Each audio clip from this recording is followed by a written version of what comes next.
So there was another group that split off from this one on this side as well. If do we have a rapporteur? Hi, excellent. And we were talking about harnessing the local systems for data collection, and we used UNICEF's Rapid SMS as a kind of case study, how to see that there will be decent feedback to the health workers in the field. We talked about, of course, giving them incentives by sending them money.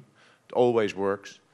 But how to give them another feedback to just get them involved more in the results of the Rapid SMS program. And one of the things we discussed is, of course, just sending them back a short text message after a day with some short results. But also how to get other people involved, decision makers or peer educators, or so we talked about how to involve mothers, family, and also religious leaders and people in the field, how to reach out more people with the results of the data coming out of these programs. Because we talked about just giving them money is not going to work and not going to be sustainable. But if they could involve everybody in the field on the data that Rapid SMS or other programs have, it would really benefit a lot of people. We talked about speed, how fast this SMS would go, and speed is not a problem. And the aggregated data to send it, it should be combined on a normal level, like UNICEF and the Ministries of Health. But how to get this data to the educators in the field? We think it's if we could make a system or get a profiling on mobile numbers in Malawi or other countries, and really send information about results to these religious leaders, to these educators, to the district heads, that would really benefit the participation of other people in the field, but also, well, to get the program scaled up there. Thanks. Excellent. And also, one thing is, we talked about sort of having a system like Ushahidi complement the sort of, I guess, as more of a sort of qualitative, everyone can participate in system, complements a system like Rapid SMS or whatever. And we talked a bit about how people can report back, but how do we get the sort of information back to them? So you've reported this, and other people in your area are saying this in sort of down to the SMS level, and not just web interface level. So, and we thought that would be very useful. Great. And who has not reported yet? Here we are. There you are, sir. Sean Blaschke from Columbia University, and this is a great transition because we take, how do we involve the community and, increase participation feedback to what we were looking at, which is how do we ensure data quality and data accuracy with this information.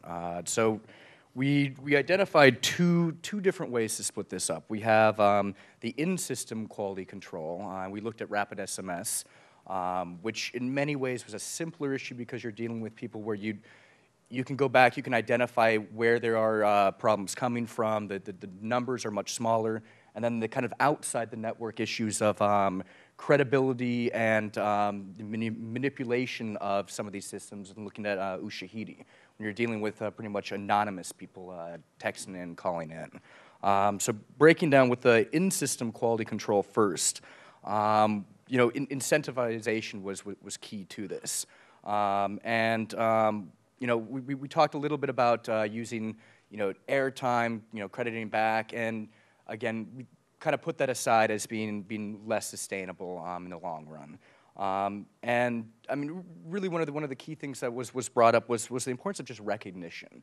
For themselves, sending back a text saying, hey, you're doing a great job, and also maybe identifying people from each area who have maybe reported, the most cases and the most accurate cases for each month, and sending out a text saying, hey, thank you, Erica Kochi, you are our best reporter from this area, and texting out to everybody in the area. So if I'm a healthcare worker working the same clinic, I could, I see that she's done a good job, and she's really happy that everybody knows about this.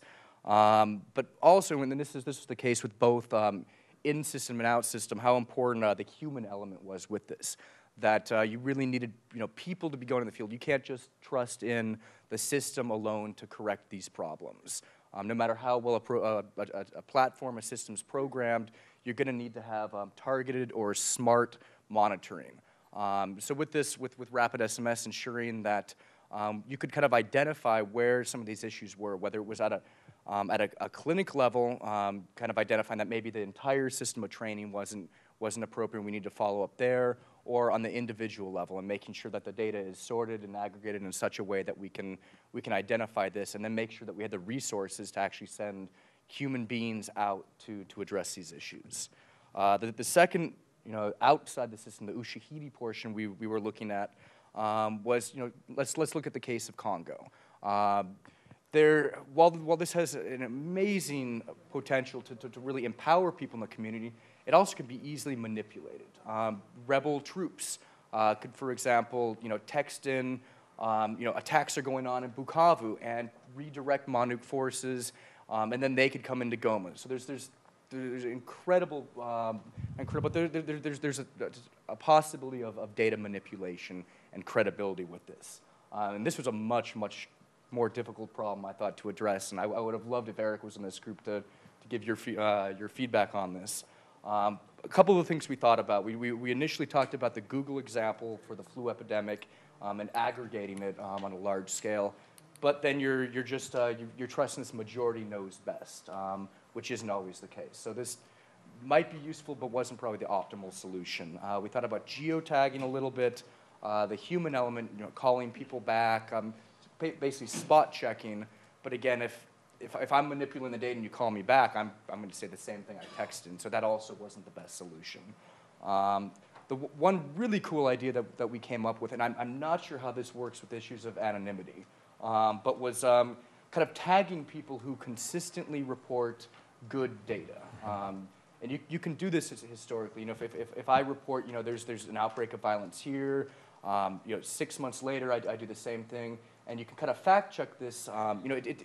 You can't identify these people in the heat of the moment.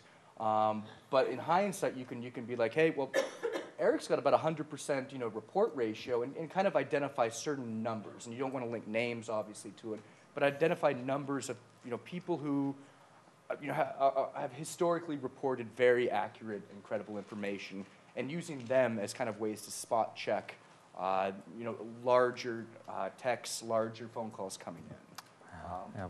There was a comment yesterday about intelligence organizations now setting up private instances of MySpace because those social networking technologies are designed precisely to allow you to assign credibility to sources, and it's key. Maybe the only way to crack the problem. Well, those are the two problems we targeted, and nice. If we came up with any solutions, but at least raised the issues. Those are good. I wish I had more time. That's great. Yeah. I just want to conclude with one quick thing for mainly the rapporteurs. I think we've gone through a lot of interesting projects today. We discussed a lot of interesting initiatives as to things we should focus on, ways we can move forward.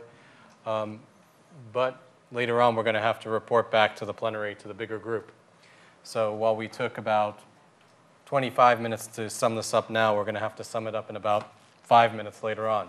So if I could ask the rapporteurs, if you haven't yet done so, just one card, please, with the title of what your group was discussing and the 3 or 4 biggest bullet points, because we're going to have to boil this down into 5 minutes. But I think it was a great job. I really learned a lot from everybody here. Thanks.